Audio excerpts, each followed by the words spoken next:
This is American Broadband and Telecommunications Company Lifeline and ACP training for covered personnel. Welcome and thanks for joining me. I'm Mark Widman. I recently joined American Broadband as Chief Compliance Officer. I've been involved in Lifeline for more than a decade. I trust that you won't mind spending a bit of time with me today to go through some key concepts designed to ensure that we all have a shared understanding and sense of purpose in ensuring that American Broadband's participation in Lifeline and ACP, and each of us in our individual roles, is in full compliance with the FCC's Lifeline and Affordable Connectivity Program, or ACP, rules. Today's training is meant to supplement any other training you receive to ensure that your role in ensuring compliance success is appreciated and understood. Note that the title slide said this training is for covered personnel. If you're here, you're covered. You're covered if you work for American Broadband or any of our partners as an employee or as a contractor and have anything to do with our participation in the Lifeline and ACP programs. It takes all of us working together to get it right and to be sure that we can be proud of the way American Broadband and all of you work hard to ensure that those who are eligible for it and who need support to get and stay connected to voice, text, and broadband get their Lifeline and ACP benefits. Here's a general overview of what today's training will cover. General references, an introduction to the USIC database ecosystem, Lifeline and ACP rules, household worksheets and duplicate removal, benefit transfer rules, subscriber termination and de-enrollment, third-party oversight, eligibility compliance, reporting noncompliance. Before we dive in, I want to provide a quick overview of the references used in putting today's presentation together. These include the FCC's Lifeline and ACP rules and orders, American Broadband's compliance manual and standard operating procedures, and guidance from the Universal Service Administrative Company, known as USAC. For the Lifeline program, a quick review. This program has been around since the 1980s. It is the FCC's universal service program designed to ensure affordable access to essential communications for all Americans. The eligibility for Lifeline is as follows. Applicants are eligible based on income or participation in certain government programs. The applicant's income at or below 135% of the federal poverty guidelines, or the applicant participates in at least one of the following government programs: Medicaid, Supplemental Nutrition Assistance Program, or SNAP, Supplemental Security Income, Federal Public Housing Assistance, Veterans and Survivors Pension Benefit. Applicants living on tribal lands can get Lifeline if their household income is at or below 135% of the federal poverty guidelines, or if they participate in any of the federal assistance programs that I just mentioned for Lifeline, Bureau of Indian Affairs General Assistance, tribally administered temporary assistance for needy families, Tribal Head Start, if they meet the qualifying income standard, or a food distribution program on Indian reservations. Lifeline benefits is a monthly discount of up to $9.25. For tribal lands, the monthly discount is up to $34.25, which represents an enhanced benefit of $25 a month in addition to the standard $9.25 subsidy. More on this in a minute or two. One per household restriction. I'll address this in more detail a few slides down, but in a nutshell, FCC rules limit Lifeline to only one benefit per household. While you can stack both Lifeline and ACP benefits for a single household on a single service plan in all states other than in California, what this means is that you can't have two people in a single household both claim Lifeline.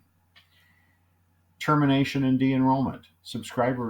Lifeline subscribers can be terminated and de-enrolled if the subscriber requests to be de-enrolled. These must be completed within 2 business days after receipt of the request. For non-use, for example, the subscriber doesn't use their service within 30 days, the process is different. In this situation, per FCC rules, this triggers a 15-day notice period where American Broadband provides notice to the non-using subscriber, and that subscriber gets 15 days to use their service. After those 15 days, we must de-enroll them within 5 business days. If American Broadband has a reasonable basis to believe that a subscriber is no longer eligible for Lifeline, we must notify the subscriber of an impending termination and allow the subscriber 30 days from the notice to present proof of continued eligibility. If the subscriber fails to demonstrate eligibility by the end of the 30-day period, we must de-enroll them within 5 business days.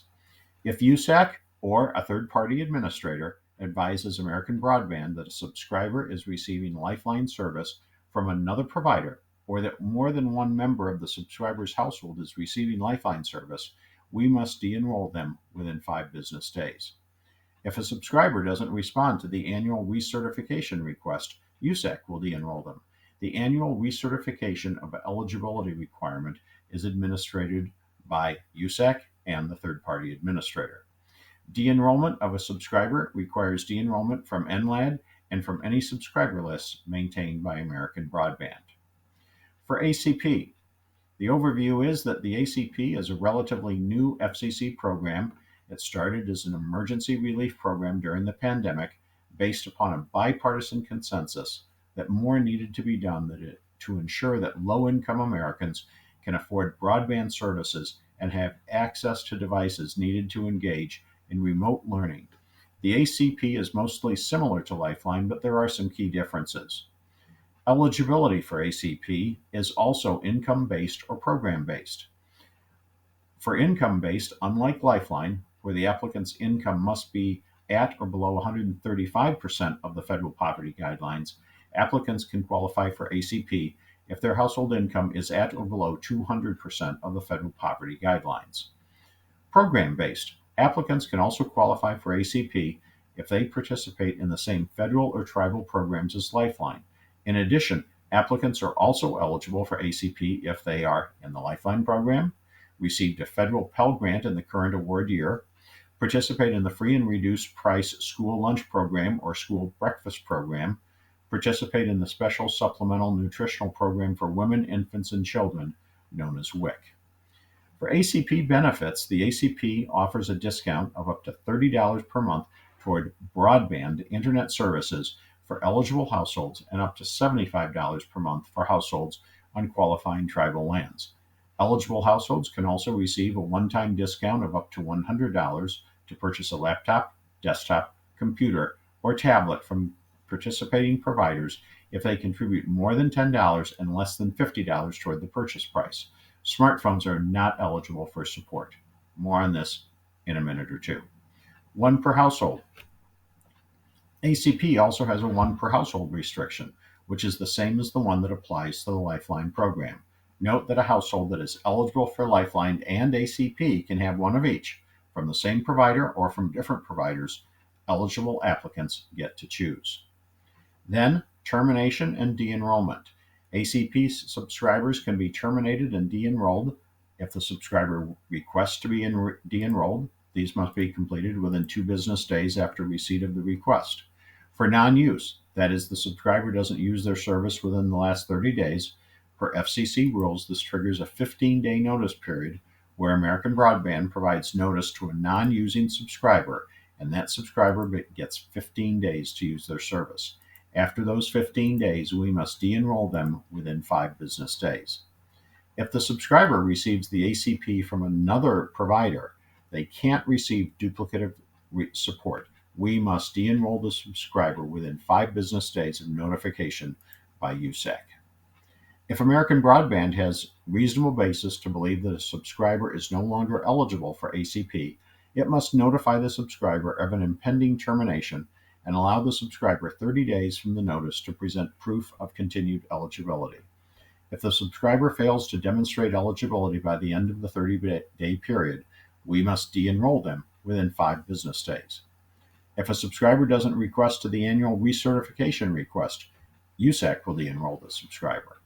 De-enrollment of a subscriber requires de-enrollment from NLAD and from any subscriber lists maintained by American Broadband. Benefits. Although I covered this in the prior slide, I want to have you see the benefit information for each program, and then I'll emphasize a few points. What benefits do subscribers get under Lifeline and the ACP? For Lifeline, subscribers receive a monthly discount of up to $9.25. The discount may apply to qualifying fixed or mobile services and can be applied to voice, broadband, or bundle services that meet minimum service standard requirements, which we won't get into here. For qualifying subscribers on tribal lands, it's a monthly discount of up to $34.25. For the ACP, there is the standard broadband services discount, where ACP households can receive up to $30 a month discount for broadband services. Qualifying ACP households located on tribal lands can receive up to $75 a month discount for broadband service. For device reimbursement, ACP service providers may be reimbursed up to $100 for a connected device delivered to the household, provided that the charge to such eligible household is more than $10 but less than $50 for such connected device.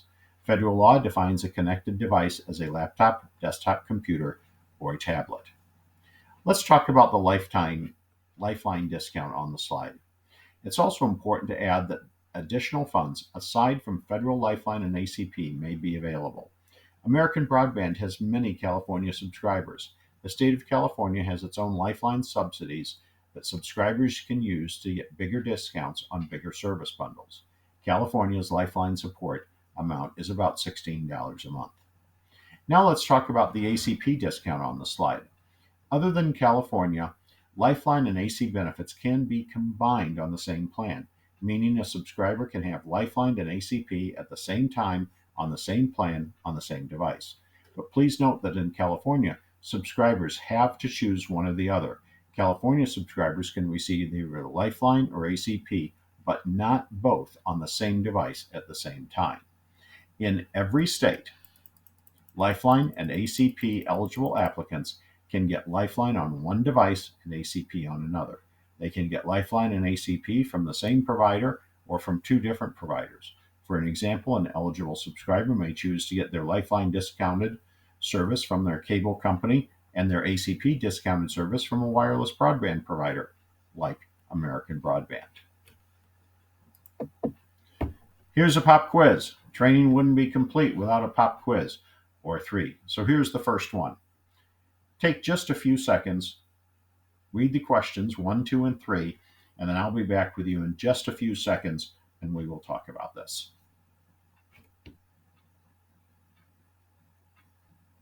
Okay, let's talk. Question 1. The answer is false. School lunch program enrollment can only be used as a program-based eligibility for the ACP, not Lifeline. Question 2. The answer is false. Lifeline income eligibility is at or below 135% of the federal poverty level. For ACP, it's 200%. Question 3. True. Remember, you can have multiple individual qualifying households at a single address, but use common sense and conduct checks to verify. If it looks like we have people at the same address, but the household is a small apartment, you're likely looking at the same household. For homeless shelters, for example, we look at a percentage of the housing capacity at that shelter. Because we know this is an area where fraud can occur, we use controls so that too many applicants from the same address won't apply. Now it's time to drill down deeper into a few areas of compliance, starting with eligibility. Remember, eligibility can be income-based and program-based for both Lifeline and ACP. We do not determine eligibility for Lifeline or ACP in any state, including California, but we have an important role to play in making sure that only accurate and legitimate information gets submitted. Garbage in often means garbage out, as in an erroneous eligibility verification. If we, and that means all of us, including enrollment representatives, contribute in any way to bad information going into the National Verifier, NLAD, or third-party administrator, we will be held accountable for it. So what's involved in eligibility compliance? The process starts with eligibility verification.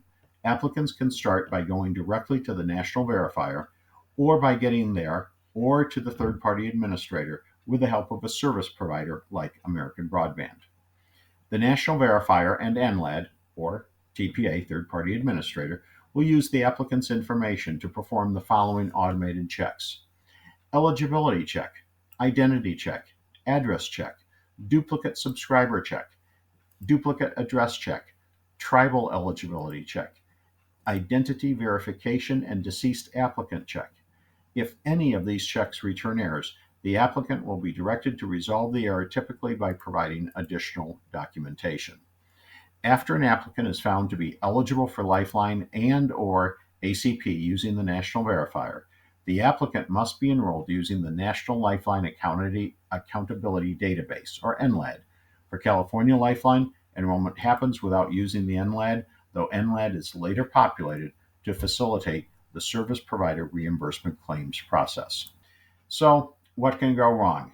Well, the National Verifier and third-party administrator have limited database access. They do not have the ability to electronically verify income or program-based eligibility for many programs. When an applicant cannot be verified electronically, submission of documentation to prove eligibility is required. We can help by screening out bad documentation and by facilitating applicants' identification of good documentation. We can also help by using common sense.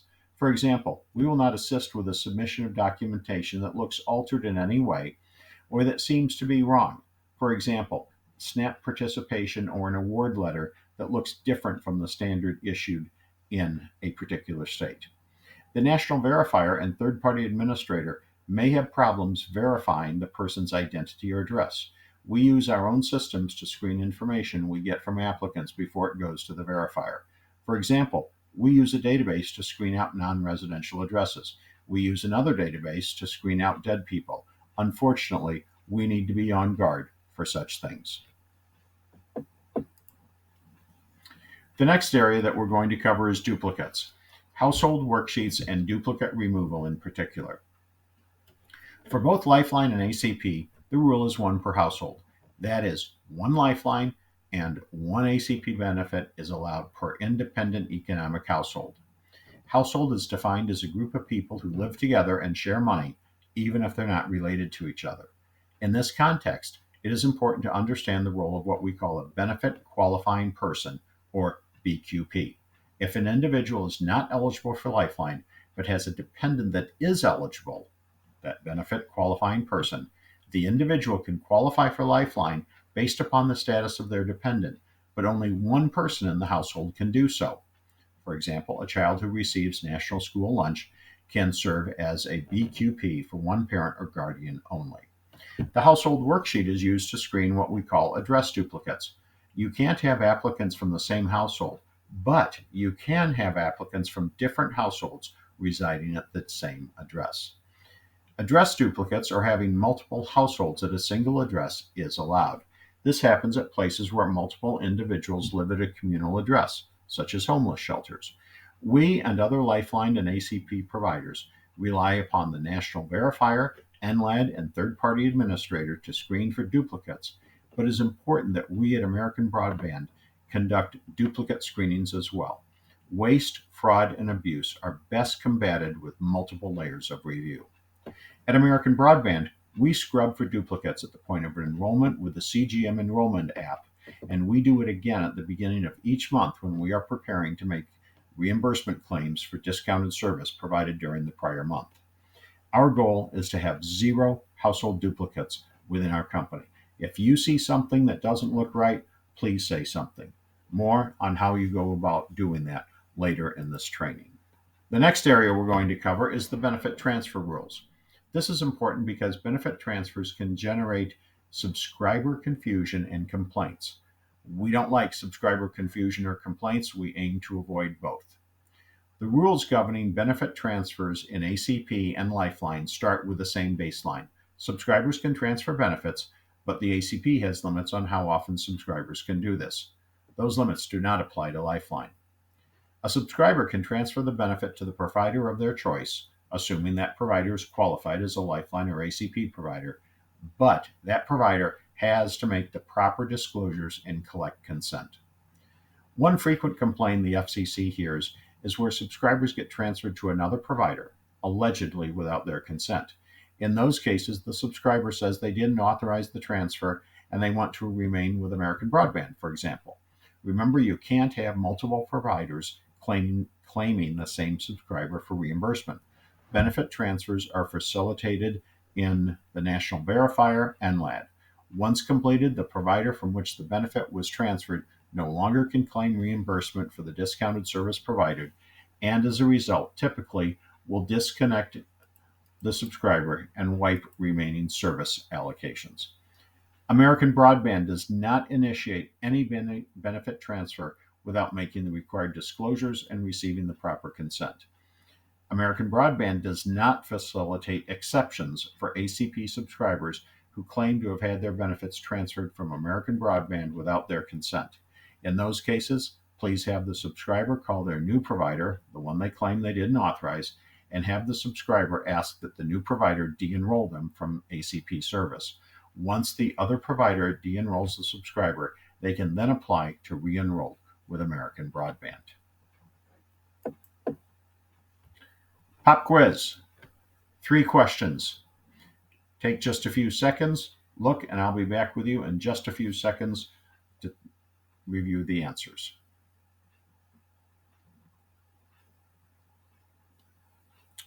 Okay, here we go. Question 1. The answer is false. Eligibility for Lifeline is determined by the third-party administrator in California and by USAC's national verifier in all other states in which American Broadband is a Lifeline service provider. Question 2. The answer is false. Household duplicates are not allowed in either the ACP or Lifeline. Both ACP and Lifeline allow address duplicates when a household worksheet is completed. Question 3. True. Remember that a service provider has to make the required disclosures and obtain consent before initiating a benefit transfer. At American Broadband, we build that into our enrollment flow. On to our final segment. Next up is subscriber termination and de-enrollment.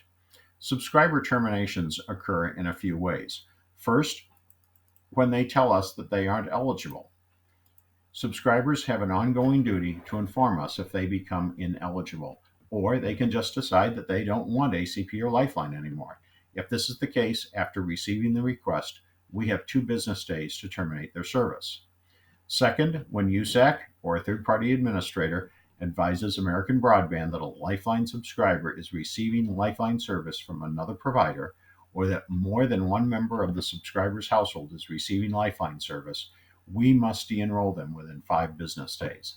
The 5 business day de-enrollment requirement also applies when USAC or a third-party administrator advises us that an ACP subscriber is receiving ACP service from another provider, or more than one member of the subscriber's household is receiving ACP service.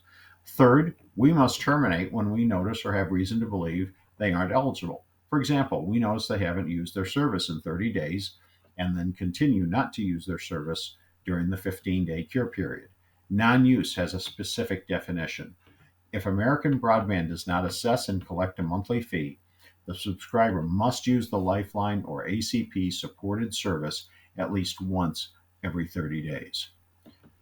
Usage is defined as the subscriber making an outgoing call or using cellular data, sending a text message. Receiving a text message is not considered usage. Buying minutes or data to add to the subscriber service plan. Answering an incoming call. Calls from the subscriber's service provider or the service provider's agent or representative do not count. Responding to direct contact from the subscriber's Lifeline ACP service provider to confirm the subscriber wants to continue receiving Lifeline ACP service. Once we determine non-use, we provide a notice of termination and 15 days to cure or use service. If we suspect that a subscriber is ineligible for another reason, for example, we notice that their information appears to be too similar to that of another subscriber, thus suggesting the presence of a household duplicate, we will provide the subscriber with 30 days to address our concerns. If they fail to do so, we de-enroll them within 5 business days. Fourth, subscribers are de-enrolled if they fail to recertify. Subscribers have to recertify once a year that they are eligible for ACP or Lifeline. USAC administers recertification, and in California, the third-party administrator handles it. We can assist by providing reminders to our subscribers that they need to recertify. Subscribers who fail to recertify are de-enrolled by the third-party administrator.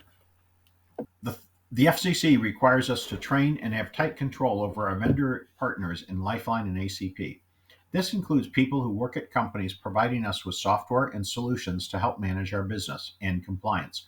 It also includes everyone in the distribution channel, including and perhaps especially those of you who do the very important work of interfacing with applicants and our subscribers, making sure they understand who is eligible and who is not. We take this responsibility very seriously at American Broadband. We have developed a plan that includes this training, updates to all contracts, compliance certificates, and audits, all with the shared purpose of getting it right. We all benefit when we achieve full compliance. I'll now expand upon each of the elements included in the slide. Training. We're almost done today, but we need to collect a certificate from each of you indicating that you have attended and understood the content. All new additions will receive training within 30 days of hire and before any enrollment activity. We intend to require refresher training every 6 months or as needed. Furthermore, everyone will receive training annually.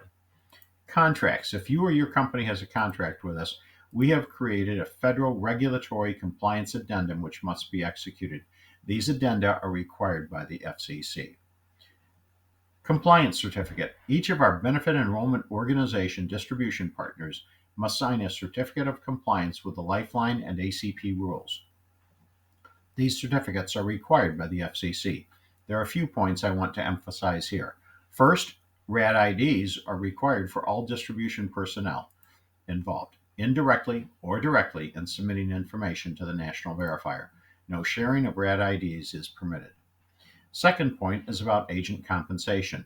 FCC rules allow our enrollment representatives and their supervisors to be paid for their work, but such payments cannot be made based upon the number of Lifeline or ACP enrollments or applications, or on ACP support amounts or revenues received in connection with the ACP, including payments for connected devices.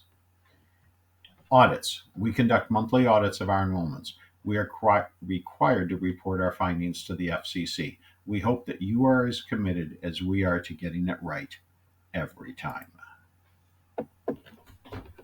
This is a good segue to our final pop quiz. Take a few seconds, read the 3 questions, and I'll be back with you in just a few seconds.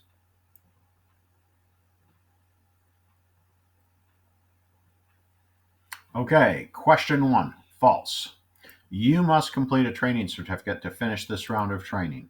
Since training is an ongoing process, we'll be back in touch for a refresher within 6 months. Everyone will be trained annually. Question 2, true. Remember to remind subscribers that they must do one of the following at least once in any 30-day period. Make an outgoing call or use cellular data. Send a text message. Buy minutes or data to add to the subscriber service plan. Answer an incoming call. Calls from the subscriber service provider or the service provider's agent or representative do not count. Respond to direct contact from American Broadband to confirm the subscriber wants to receiving Lifeline and or ACP service. Question 3, false. Enrollment representatives cannot be paid commissions based upon enrollments, applications, or subsidy revenue. We're not quite done yet. One more topic, and it's really important. As a trusted service provider participating in the Lifeline and ACP programs, American Broadband is required to monitor for noncompliance and to report any noncompliance to the FCC monthly. We need your help. If you see something that doesn't seem or look right, say something. You can do this on an anonymous basis through our compliance hotline, or you can call me or email me directly. Either way, please know that we have a no retaliation policy in place for all reporting done in good faith. I hate to close on a somber note, but I would be remiss if I didn't remind you about what is at stake here. Lifeline and ACP are important federal programs that must be safeguarded from waste, fraud, and abuse. If you violate the Lifeline or ACP rules, you may face civil or criminal penalties, in addition to termination of your relationship with American Broadband. We like you, so please plan to stay with us by staying compliant. Here's our compliance hotline information, along with the FCC and USAC whistleblower hotline phone numbers. Remember, you must complete a training certificate to finish this training.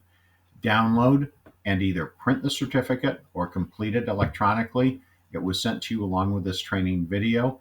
Then you read it, sign it, and return it. And my address is here. That's it. We finished today's training. Thank you for participating. If you have any questions or comments, please reach out to me directly, and you can always ask your supervisor. Thank you for all you do every day to make Lifeline and ACP and American Broadband's role in these programs successful. We're all better off when we're all connected.